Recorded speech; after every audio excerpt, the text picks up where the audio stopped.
Gara-gara ngeliat Mimin makan tadi buang zat. Kayak anjing kayak gitu, betul. Pedes, gila. Pedes kayak fans Liverpool aja lu pedes kalah di kandang. Gue kemarin posting kayak gitu-gituan di Twitter, lu bilang gue cari masalah, cari ribut. Gue ada, ya aku diem-diem kok angkat ceritanya, kan nggak enak. The Blue of Merseyside yang menang Kan itu kemarin kalau kan nggak enak. posting. Kan itu kalau ini kan kita ngobrol masa nggak boleh. Iya. Kalau ngobrol nggak apa-apa ya, kan kita Ngobrol nggak ada maksud biasa, yang lain ngobrol kan. gitu. Iya. Iyalah, mas jadi ngobrol pun dilarang di negeri ini gitu. Udah kayak ini aja, diktatorship aja, apa nggak boleh gitu ya. Makanya, emang kok hidup di zaman Mussolini apa? Ngobrol mesti diem-diem sembunyi gitu. Enggak lah, orang ngobrol kok gitu. Liverpool Fakta kemarin gitu. nih Bang ya. Fakta aja sih ya. Mantap.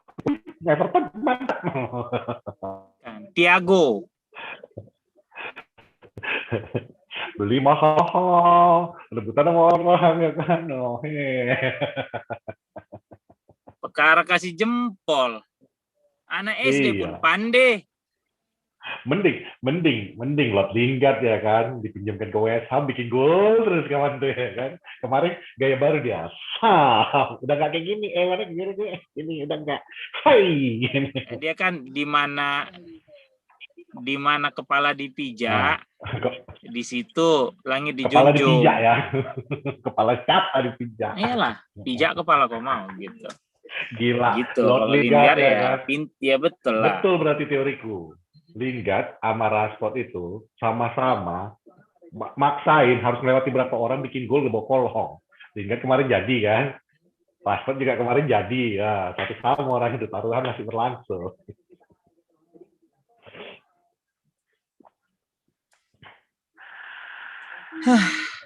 Jelas gitu. Menurut kok tapi jago ya masih Bang ada Firzi peluang ya. juara? Sebelum ke sana, jago juga Bang Firzi ya. Kemarin di Twitter ku baca-baca lah, nggak ngerespon aku soalnya ngantuk kali aku kemarin. Tengok kalian ngomong ya kan, tebak-tebak skor 3-0, katanya nggak apa-apa lah 3-1 lah gitu kan. Oh mak, betulan Bang 3-1. Jago juga Bang Firzi ini. Kenal kali dia mana Newcastle United berarti. Pecinta Magpies Tulen. Atau kali ya memang udah pikir dia dulu skor. di sana ngapain? Itu dia. Kau pikir dia waktu di Newcastle ngapain? Sekolah. Ngatur skor. Iyalah. Dia mendalami. Ngapain dia kalau nggak menghasilkan uangnya ya?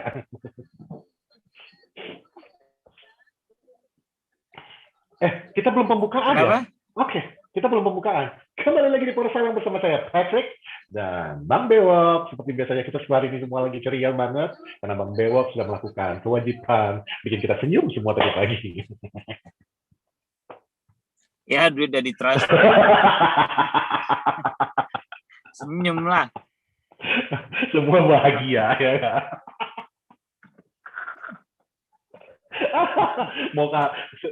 Oh iya, selamat untuk Kujabrik ya, udah lancar. Ya. Mantap kok, cepat ya. Sembuh. Sekarang sedang recovery gitu ya. Tapi seperti yang gua WhatsApp tadi ke dia, walaupun kondisi dia sakit, gua tidak punya. Lu juga kadang-kadang I have no mercy gitu. Lu kadang-kadang agak. Jadi bagi kalian yang mau tahu, walaupun dibilangnya itu too much information atau apa, jadi WhatsAppan lah tadi kita tanyakan, gimana keadaannya setelah operasi, udah enak atau apa kan ditanyakan, baiklah dia nanya kan, bagus, caring kan, dijawab lah mangku gini-gini, tapi ditutup dengan dia. Nggak nonton kok kan? Dipastikan loh. Nggak nonton kok kan? Oh bukan. Jawab lamangku. Aku nonton WandaVision aja enggak, apalagi MU kata. Gua nggak bilang gitu. Gue cuma bilang, tapi walaupun dia sedang recovery karena habis operasi gitu ya, aturan untuk tidak menonton Man United itu tetap berlaku. Nggak ada cerita. Ya, jadi belas kasihan. Aduh kan gue lagi sakit nih. boleh dong gue nonton United, ya nggak ada itu sama gue gitu. Gue orangnya tegas. Nggak ada. Gitu. Jadi sorry dia ya. Dia bahkan tadi ngirim selfie ya. Begitu Engku ngirim selfie bukti bahwa dia baru selesai operasi dan samping ya kan. Ini selfie-nya kalau nggak percaya katanya. Dijawab lagi sama dia. Mana ada selfie dari depan lah kalau selfie. Orang baru sembuh udah kau kerjain lagi. Emang lah kadang-kadang gue ya. Iya kan nggak boleh nampak belakang tuh. Kalau orang tuh cakap tampak muka itu baru tampak muka ya. Iya. Ibaratnya kalau acting drama aja blockingnya itu harus ngadep ke penonton, nggak boleh ngebelakangi penonton kan gitu. Nggak sopan gitu. Jadi semoga lekas baik Yangku ya. Speed recovery. Insya Allah kita bisa ketemu lagi lah gitu di Zoom paling nggak gitu. Ya dan semoga kabar kemenangan United, gol dari adik gua gitu ya bisa menambah. Luar biasa ya Dan James ya. Luar biasa ya. Luar biasa. Dia itu pemain paling underrated. Orang selalu melihat apa ya? Ini dia handicapnya dia. Dalam arti mungkin gocekannya tidak indah, kaku, lari cuma bisa lurus gitu ya. Orang tidak mau memberi kredit atas etos kerja dia gitu loh. Bahkan Ole sendiri bilang bahwa di latihan tuh dia salah satu yang bagus gitu loh, determinasinya segala macam gitu loh. Jadi itulah kalian tuh kalau udah nggak suka sama orang kan gue pernah bilang gitu loh. Ngupil aja orang tuh pakai kelingking salah di mata kalian gitu loh. Harusnya pakai jempol kan? Iya gitu, harus lu ngupil pakai jempol dong gitu kan, brengsek gitu. Jadi Daniel James itu adalah contoh pemain yang memberikan 100% kemampuan dia untuk tim. Gitu. Dan tidak memperdulikan apa kata orang gitu loh. Gitu. Statement Daniel James habis pertandingan dia mengatakan, kan ditanya perkembangan dia yang lagi membaik sekarang ini. Iya. Daniel James mengatakan bahwa ya kadang-kadang memang di tim ini kan memang semua persaingan juga ketat. Saya belajar dan mengembangkan diri dari saat tidak bermain, belajar dari saat tidak bermain. Gitu. Jadi dia ngambil pelajaran dari situ. Which is menurut gue ini bagus banget untuk persaingan antara Greenwood dengan Daniel James sekarang. Jadi bagus nih. Gitu loh. Dua-duanya harus mau jadi starting lineup. Dan bahkan juga ke Martial gitu loh, karena bisa jadi oleh lagi bang. Gua cinta banget sama Martial, tapi kalau sekarang Mas Rizal itu ampun dah Pak. Kemarin setelah pertandingan kemarin gue benar-benar it's over. Alan Shearer di pasca pertandingan di salah satu stasiun TV mengatakan Martial itu, dan gue baru tahu ini fakta ini, bahwa Martial yang minta nomor 9 dan dia yang minta jadi center forward untuk musim ini. Dia yang minta dia sebagai go to guy untuk di posisi itu. Tapi dia nggak bertanggung jawab gitu loh. Ketika lu udah dikasih itu, lu nggak bertanggung jawab. Dan menurut Alan Shearer, dan gue setuju dengan pendapat Alan Shearer, ketika lu mau jadi, lu nggak bisa. Center forward. Musim lu bagus, dan musim berikutnya lu nggak ada. Kemarin tuh di salah satu ditunjukin, pas waktu kita nyerang ke depan, posisi Martial itu sebagai center forward, dia bahkan tidak ada di depan, dia jogging ke depan. Dan itu di ban lu udah ada Daniel James, lu udah ada Bruno, lu bahkan udah ada Rashford kiri kanan, tengah kosong Pak. Gue baru sadar. Pas waktu pertandingan kan mungkin karena begitu cepatnya kita nggak terlalu merhatiin ya. Ternyata Pak Martial itu betul-betul yang namanya jogging ke tengah. Ya jelas aja, nggak bakal ketemu siapa-siapa lu kan gitu. Bagi gua, Mas Rizal, it's over. Bye-bye. Ya lu minta maaf lu dong sama Mang Ujang kalau gitu. Karena kan dia setelah Phil Jones kan Mas Rizal itu kan idola dia nomor 2. Makanya. Mang Ujang, dengan berat hati Mang Ujang, kayaknya Martial udah habis dah Mang Ujang. Mending kita jual Mang Ujang. Kali-kali aja dapat pemain bagus kayak Lord Lingard yang lain. Atau Lord Lingard pulang. Ya nggak kan seneng juga. Mang Ujang kan suka sama Lord Lingard kan. Benar nggak? Jadi gini, prinsip bermain bola paling sederhana adalah pass and move. Passing kemudian bergerak. Lu bergerak menyediakan diri lu sebagai opsi umpan temen lu. Gitu loh. Sehingga menguntungkan bagi tim gitu. Pass and move. Itu yang gue diajarin di SSB zaman dulu gitu ya. Bukan berarti habis lu passing lu diem. Nggak bisa, nggak akan jalan. Mesin lu tuh sistem lu nggak akan jalan. Lu kasih bergerak. Cari ruang kosong, karena itu akan membuat permainan jadi lebih dinamis dan lu bisa mengeksploitasi kelemahan lawan lu, ruang-ruang kosongnya segala macam gitu loh. Martial tidak, dia kasih passing kadang udah jogging. Dan semalam itu ya gue setuju kayak kata Alan Shearer gitu. Di babak pertama itu Daniel James dapat bola, udah lari dari kanan. Dia posisinya masih di lingkaran tengah, dia jogging gitu loh. Terus akhirnya kan Daniel James bingung begitu. Daniel James udah sampai ke depan, gue mau ngasih ke siapa bolanya? Iya, gitu betul. Loh. Lu crossing, lu baru nyampe gitu. Iya, benar. Jadi itu yang ditangkap sama si Darlow kalau nggak salah babak pertama gitu. Iya, betul. Itu satu contoh yang ya gimana ya, maksud gue itu udah bukan salah pelatih, bukan berarti kita belain oleh membabi buta. Lu bisa lihat attitude pemainnya sendiri. Gitu loh. Beberapa kali kok kita juga mengkomentarin oleh, kan kita bahkan berdebat di antara kita bahwa ini benar atau tidak. Gitu. Dia nggak bergerak gitu. Dan yang kayak kata Alan Shearer, dia minta nomor 9, dia minta jadi center forward. Karena musim lalu dia main di kiri, Rashford yang jadi striker. Gitu loh. Musim ini untuk mengakomodir itu kelar. Dan semalam Ole udah teriak loh, Anto, movement atau apa gue lupa gitu ya. Itu udah diteriakin Tom Ole. Nah menurut gue itu udah tanda kelar itu hidup lo. Sama kayak Lingard kemarin kan, lu udah once lu udah diteriakin udah selesai lo gitu. Nggak bisa. Jadi you're out katanya. Iya, Anto make some move kata Ole. Gitu. Jadi nggak bisa lu tuh main kemarin tuh kayak 10,5 pemain. Bukan 11. Karena dia betul-betul benar kayak kata lu, dan itu memang 101 dari semua SSB model di Indonesia. Iyalah, pass and move. Bahwa ketika lu pass, you move. Nggak ada yang namanya lu passing, lu diem stagnan di satu posisi. Nggak ada, nggak begitu main bola. Lu nggak akan membantu pergerakan penyerangan. Iya, lu nggak akan membantu pergerakan tim lu gitu loh. Gitu. Itu yang paling simpel gitu loh, pelajaran bola yang dulu gue terima di kelas 6. Ya itulah pass and move kata pelatih gue. Pelatih gue dulu salah satu libero PSMS tahun 92, Andreas sama. Ya, pass and move juga bukan berarti pass and move lu. Jangan pass and move yang kayak beberapa kali kejadiannya adik lu juga sih.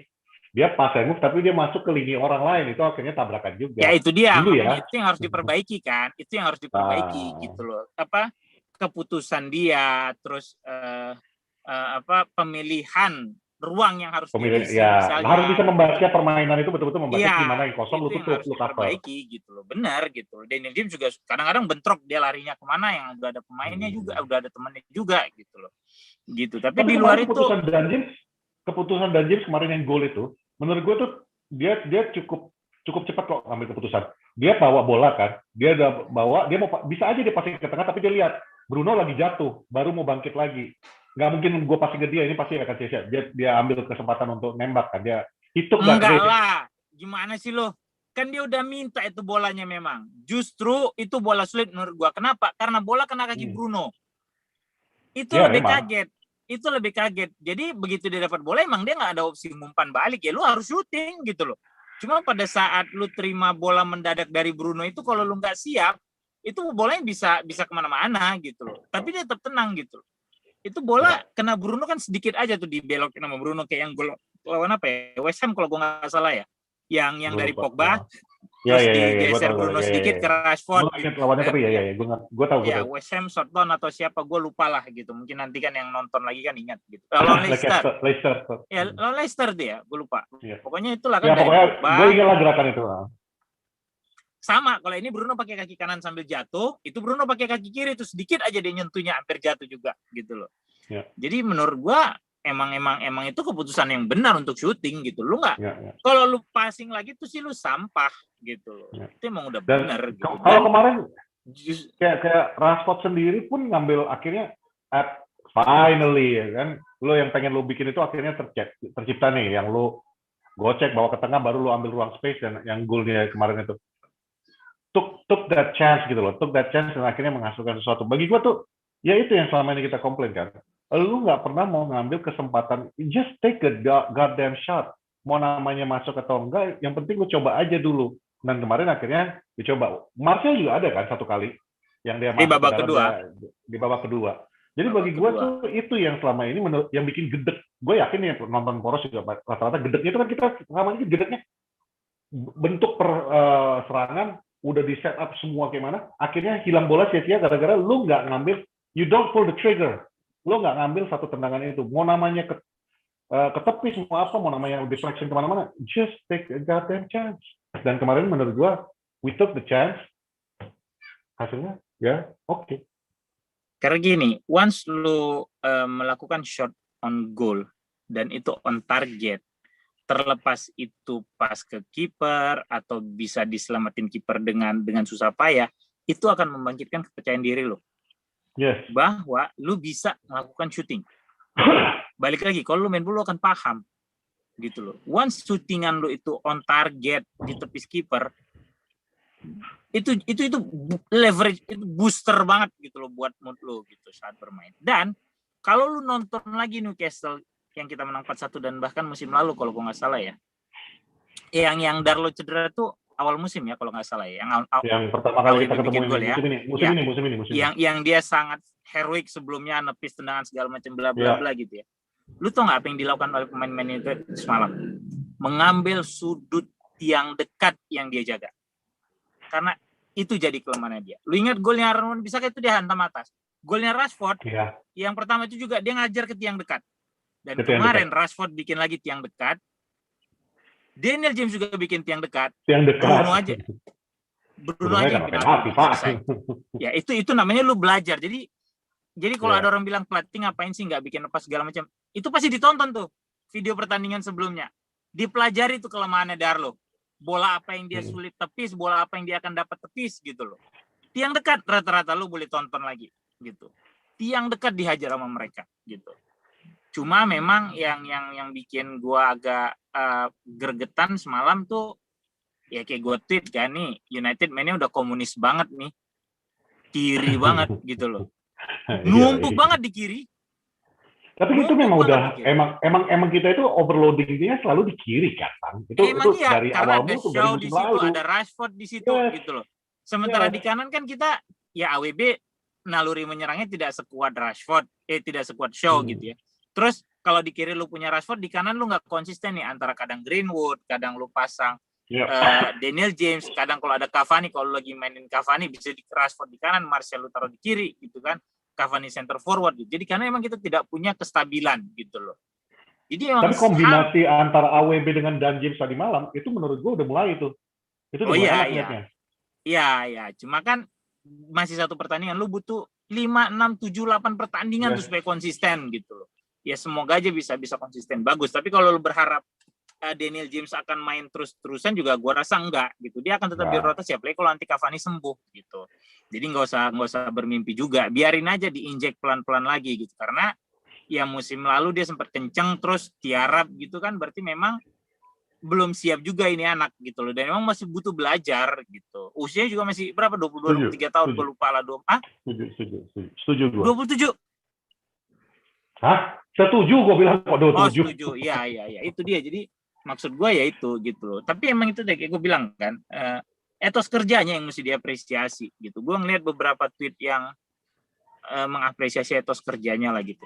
Contoh paling gamblang lagi semalam adalah di babak kedua.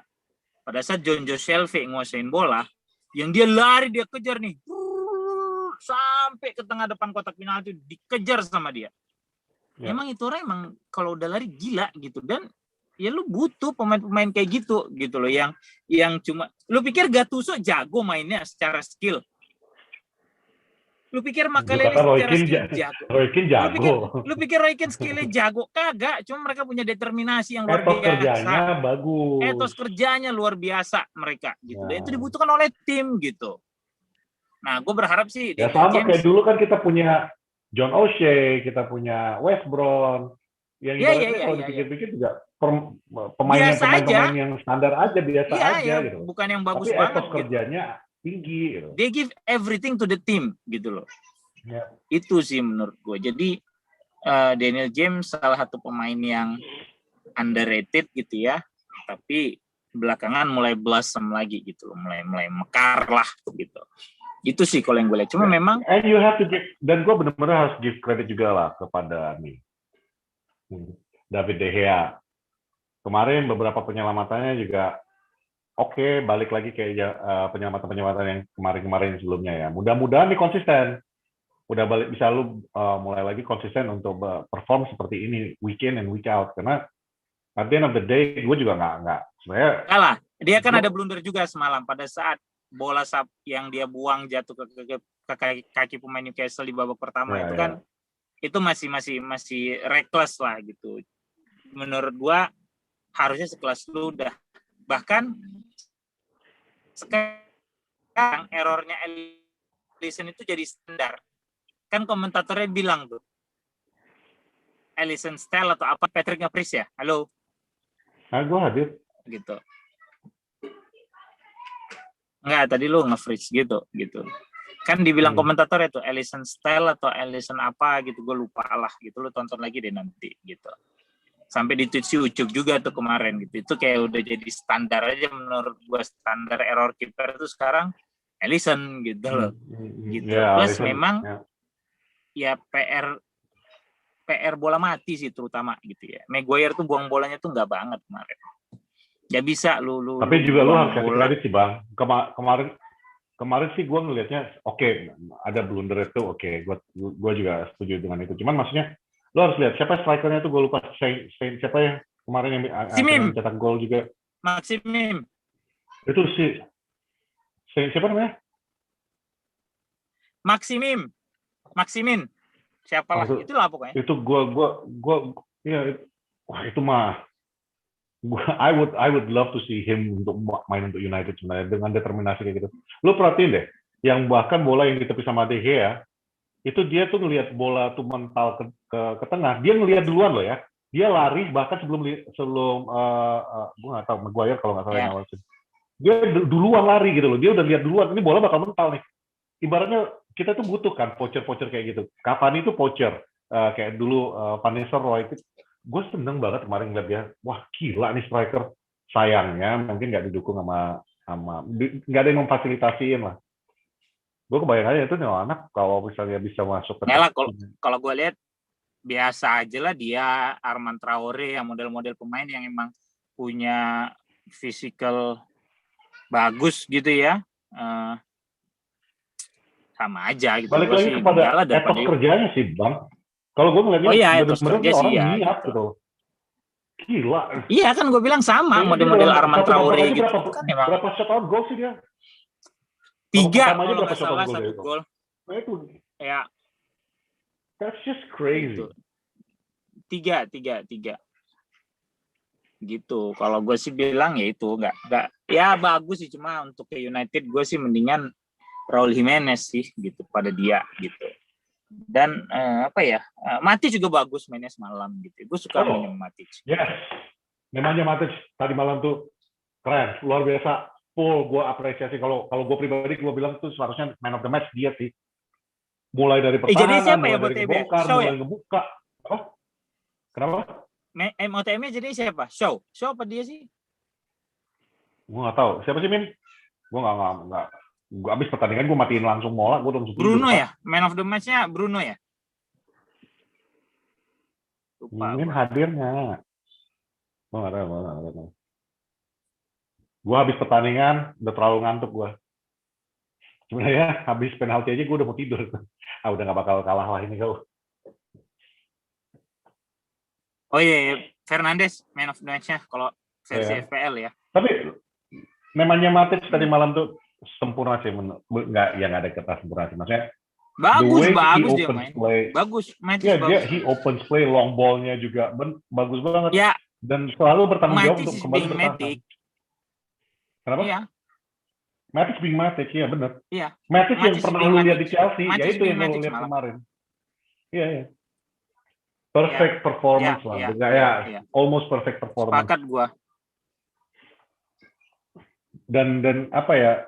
Kita kan selama ini bilang duet daripada McTominay dengan duet McTominay dengan Fred ini kan selama ini udah kita puas banget bilangnya kan. Tapi kalau kemarin gua jujur aja, it's almost like McTominay bisa lu replace, cuman ya tetap aja ini one game off ya. Cuman maksudnya tadi malam dia namanya Matic gave his best performance. Ya, beberapa pertandingan juga ada main bagus, Matic main bagus beberapa pertandingan gitu loh. Shaw juga tetap ya. Aduh, Shaw ini bener-bener ya setelah kedatangan Alex Telles, it's a whole different beast. Kemarin luar biasa,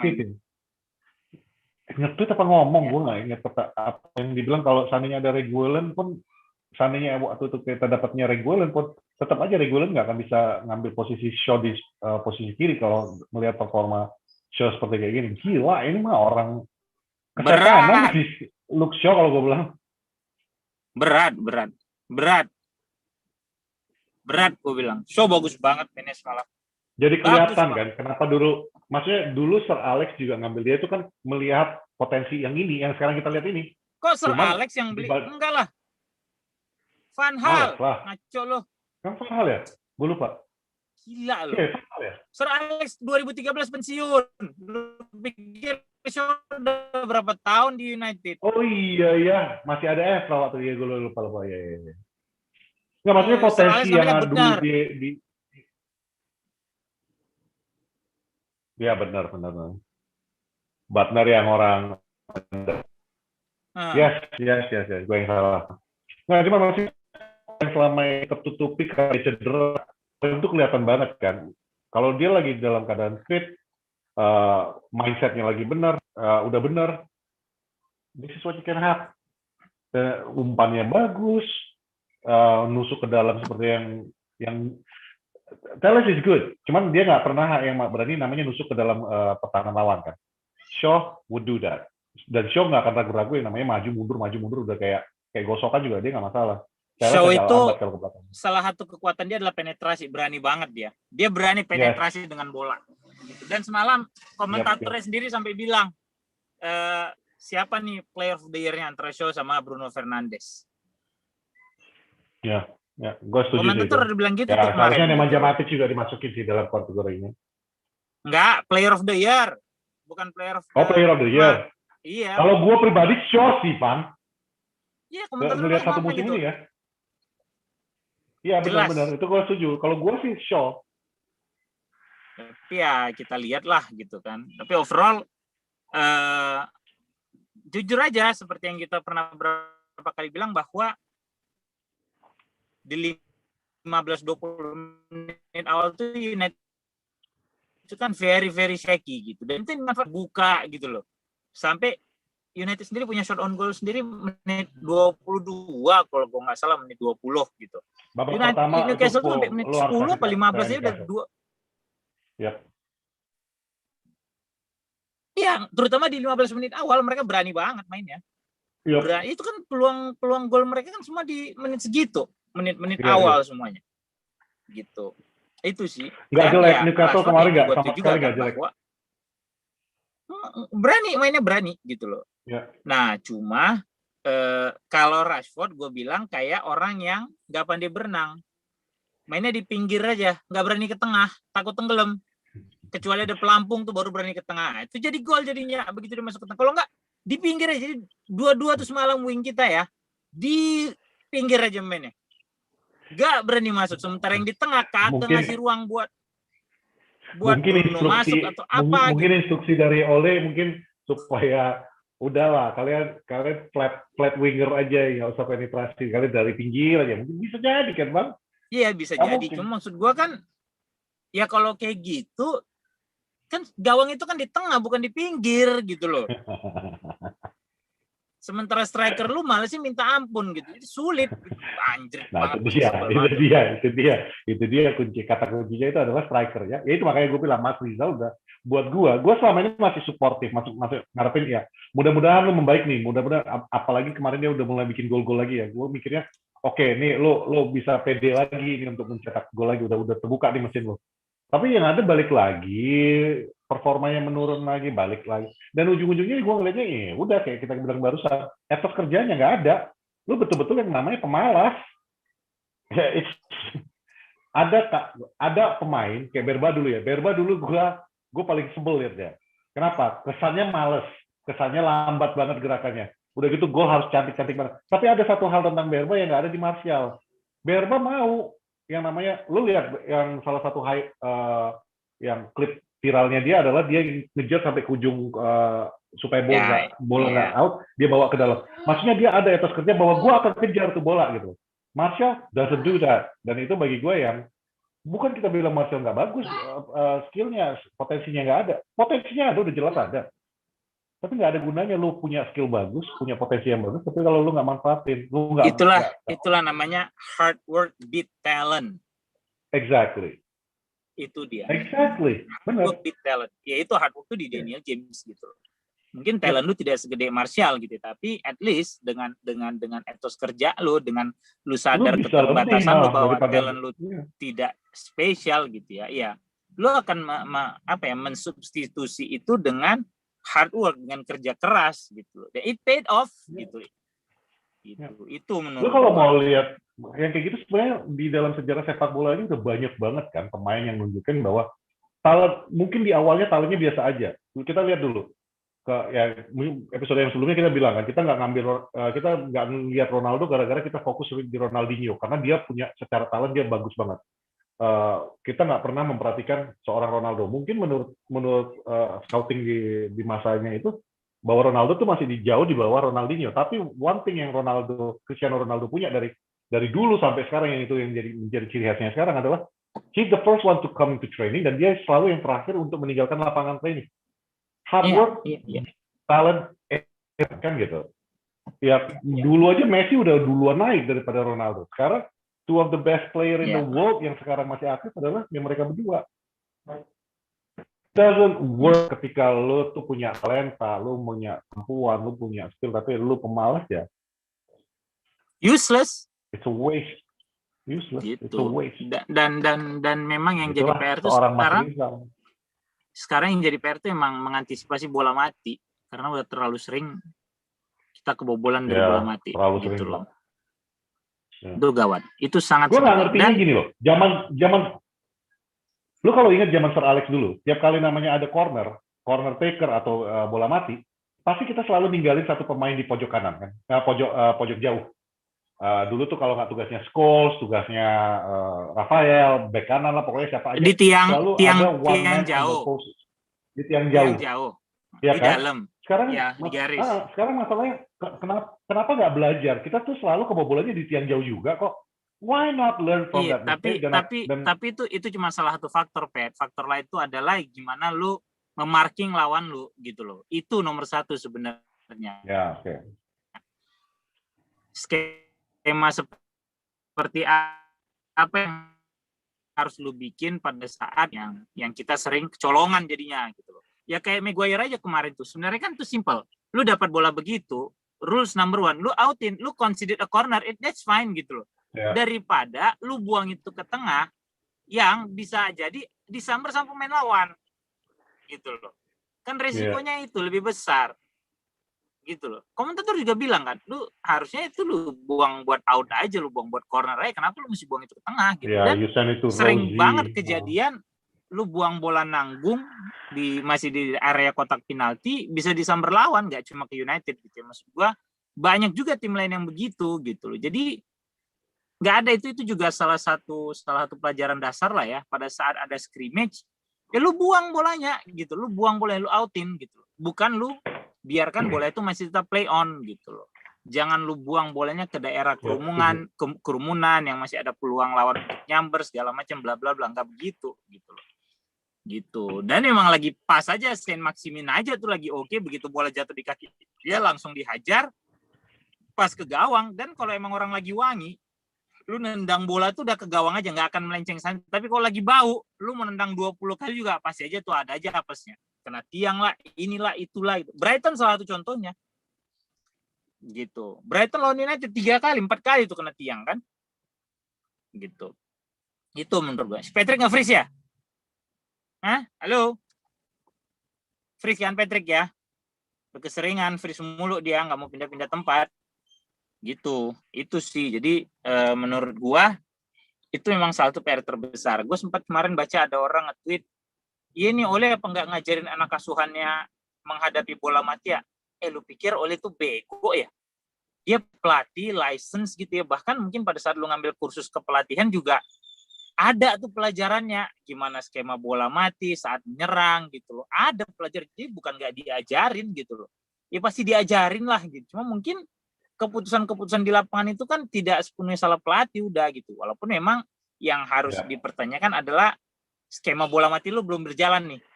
Pep Guardiola pernah bilang 70% tugas pelatih, dari 100% 70% tugas pelatih menyiapkan taktik. 30% itu tergantung pemain di lapangan. Itu kata Pep Guardiola, lu boleh ngecek deh. Itu ada salah satu quotes-nya dia gitu loh. Itu menurut gue. Jadi nggak mungkin lah nggak diajarin mereka skema bola mati. Pasti diajarin. Cuma memang mungkin belum maksimal gitu. Mungkin belum maksimal plus keputusan-keputusan yang salah dari para pemainnya sendiri gitu. Itu menurut gue. At the end of the day menurut gue yang paling benar adalah itu sih Bang. Keputusan-keputusan daripada pemain MU ini masih rata-rata masih belum pada matang, ngerti nggak? Masih sering banget yang ngambil keputusannya telat, salah ngambil keputusan. Jadi you can't blame it semuanya di manajer. Ya benar kayak kata Pep itu, 70% adalah persiapan itu adalah manajer memang. Pelatih. Sisa 30% udah di lapangan. Ya kayak kita pernah bahas. 30% Martial tendang bola bisa jauh ke atas langit pada lawan Paris Saint-Germain. Emang keputusan pelatih enggak lah. Emang kesalahan pelatih enggak gitu loh. Contoh yang paling tepat adalah ketika kita kalah 6-1 di lawan Spurs. Emang ada pelatih nyuruh untuk Martial dapetin kartu merah. Mukul kayak gitu kan nggak ada gitu loh. Ya itu yang 30%-nya itu, dan 30% itu jangan salah. Jangan ngitungnya secara matematika. 30% kan lebih kecil daripada 70% yang secara matematika, tapi enggak, efeknya besar. Efeknya besar gitu loh. Efeknya besar gitu. Jadi menurut gua ya memang itu tetap menjadi PR United musim ini terutama gitu ya, yang sangat kelihatan gitu. Karena setiap dapat corner atau dapat free kick gitu ya dekat-dekat daerah pertahanan, buset dah. Lu hitung aja kemarin corner lawan Newcastle. Seri 3-3 sama Everton, free kick menit-menit akhir gitu ya. Begitu penjagaan lu, garis offside lu bisa lu ninggal. Justru Maguire yang harusnya jadi orang terakhir, bukan dia yang jadi komando offside, justru dia yang bikin play on gitu loh. Kemudian lawan Southampton, cornernya si Ward-Prowse gitu ya. Banyak lah, you name it gitu loh. Dan itu memang sementara sebenarnya kan kehadiran Mike Phelan itu kan untuk merapikan pertahanan. Di zaman Sir Alex salah satu yang ngerapin pertahanan United itu kan Mike Phelan. Ya. Gitu. Nah, itu ada yang menarik nih, Bang. Tadi gue diinformasiin sama Bang Mimin. Bingung nggak kemarin? Ada Nicky Butt di situ. Udah tahu semua kan indikasi COVID. Cumi. Nah, itu. Yang COVID tapi siapa, Bang? Nggak disebut kan? Kan yang jelas dua nggak kelihatan kan McPhillan sama Carrick. Ya, gitu. Kemungkinan sih dua-duanya. Iya, gitu. Mereka lagi self isolated gitu. Itu sih menurut gua. Jadi itu aja lah lawan Newcastle gitu ya secara permainan. Walaupun ya udah United being United musim ini gitu, lu bisa sangat mengkhawatirkan di 15-20 menit awal, tapi once itu lewat dan terutama masuk ke babak kedua, lu bisa bermain menurut gua sih ya cukup bagus gitu ya. United musim ini dia punya dua wajah lah gitu. Plus memang PR terbesar adalah gimana lu merapikan organisasi permainan lu pada saat menghadapi bola mati gitu loh. Plus Rashford. Dan itu semua proses kan, Bang. Maksudnya kalau kita lihat MU yang musim lalu, yang kita cuma ngandalin counter attacking, yang selalu dibilang MU itu kalau nggak akan pernah bisa ngebongkar low block. Sekarang itu udah mulai berubah. Manchester United udah punya penyakit yang baru nih. Tapi penyakit yang lama udah tersembuhkan sebagian. Jadi menurut gue ini prosesnya mungkin 1-2 perfect transfer, kita mungkin bisa lebih kuat untuk jadi gini, contender lah istilahnya. Ini ibarat kena kanker. Klub ini ibarat kena kanker. Klub ini lu harus di kemo, lu harus rutin kemo gitu loh, supaya kankernya tidak menjalar. Gitu loh. Jadi memang butuh waktu untuk mematikan penyakitnya. Gitu loh. Itulah gambaran paling pas buat United saat ini menurut gua. Dulu lu ketemu lawan yang low block segala macam nggak bisa, sekarang udah bisa. Lu dulu cuma bisa counter attack, sekarang udah mulai bisa yang biasa gitu loh. Lu dulu paling susah memanfaatkan peluang, sekarang ada walaupun masih banyak nih keteteran gitu. Lu masih susah kill the game-nya gitu. Pelan-pelan nih dibunuh nih penyakit-penyakitnya gitu. Di kemo terus-terusan gitu. Dan lu tau pada saat orang di kemo itu nggak cuma sebulan 2 bulan, bisa tahunan gitu loh untuk menyembuhkan penyakit. Jadi dan itu lu sakit, itu lu menderita, Pak. Lu suffering gitu loh. Itu United gitu. Kan kita udah bilang bahwa kalau dulu kan di episode pertama kalau nggak salah gue bilang United itu harus diruqyah karena emang udah segitu busuknya ini klub gitu loh. Lawan Van Hal lu cuma passing gitu loh. Waktu di era Moyes gitu kan, era Van Gaal, kemudian era Mourinho gitu loh. Terus ya sekarang lu masuk di era yang punya nih the cure-nya, punya nih obatnya. Cuma kan ya kayak tadi gue bilang, lu kena kanker, lu nggak sembuh 1 bulan, 2 bulan, 3 bulan, bisa tahunan lu baru sembuh gitu loh. Ya. Jadi kalau lu nggak tahan, ya udah, lu suruh aja udah ini di euthanasia aja deh gitu loh. Cuma kan nggak boleh, gak usah dukung United. Tapi kalau lu sabar, ya memang ini masa paling nggak enak sebagai fans gitu. Itu menurut gua. Gitu. Oke. Itu aja Pet ya. Udah 5:30, emosi gua nanti lama-lama. Selamat menikmati kemenangan. Tadi lu belum jawab. Menurut lu masih ada peluang buat juara? Peluang itu selalu ada, Bang. Cuma masalahnya City. Tadi gue baru ngomong ini sebelum kita syuting, ngomong sama Pak Prot. Dibilang Pak Prot, mana mungkin City ngedrop poin sebanyak itu. Gue bilang bisa aja lah. Liverpool aja ngedrop poin banyak banget ini, kan? Ini City, Pep, katanya. Jadi kalau gue pribadi sih, kemungkinan itu selalu akan ada. Tapi melihat, kalau gue sih kuncinya besok nih, derby. Kalau derby kita bisa kalahkan City, itu minimal kita udah ngambil 3 poin dari mereka. Udah mengurangi 3 poinnya di situ. Selanjutnya, mudah-mudahan mental mereka menurun, ada was-wasnya, dan ini bisa konsisten. Kalau nggak konsisten, ya udah forget it, man. Bahkan kita sekarang udah poinnya udah sama dengan Leicester, kan? Iya. Kalau gue sih, namanya harapan, peluang tuh selalu masih ada. Selagi lu masih hidup, selagi secara hitung-hitungan matematis belum over gitu ya. Walaupun cuma 5%, 2%, 3%, itu masih ada. Lu masih hitung itu peluang gitu. Jadi, ya udah lu jalanin aja gitu loh. Karena hidup tanpa harapan ya mendingan lu mati gitu. Betul. Lu masih ada harapan sedikit, harapan lu buat ya. Kayak bolot-bolot. Yang bolot-bolot itu. Gue baru pertama kali ngalamin Twitter gue dihapus sama Twitter. Gara-gara gue pakai kata-kata suicidal. Kenapa? Gue kemarin nge-tweet tentang bolot kan. Bukan kemarin ya, udah sempat lama lah. Dari situ gue belajar ada kata-kata kunci di Twitter yang nggak bisa dipakai. Gue nulis waktu itu, bolot ini ibaratnya orang yang udah nggak punya harapan. Orang yang udah nggak punya harapan. Yang ibaratnya udah pasrah dengan kehidupan, udah pasrah udah dengan semuanya, udah nggak percaya sama apapun, jadi udah pengen bunuh diri aja. Suicidal thoughts-nya itu udah banyak. Jadi kata-kata suicidal thoughts itu di dalam sebuah kerangkaan kata-kata gitu ya, nggak boleh. Itu ternyata di marking. Dan gue loh, kok gue posting kok nggak muncul-muncul gitu. Tapi kayak gitu, bolot itu ya kayak gitu. Suicidal. Itu lumayan. Biasa akunnya disuspended tuh kalau udah kebanyakan untuk 24 jam gitu. Kayak gue kan pernah kena. Gitu. Lu ingat nggak yang pagi-pagi gue WhatsApp di grup?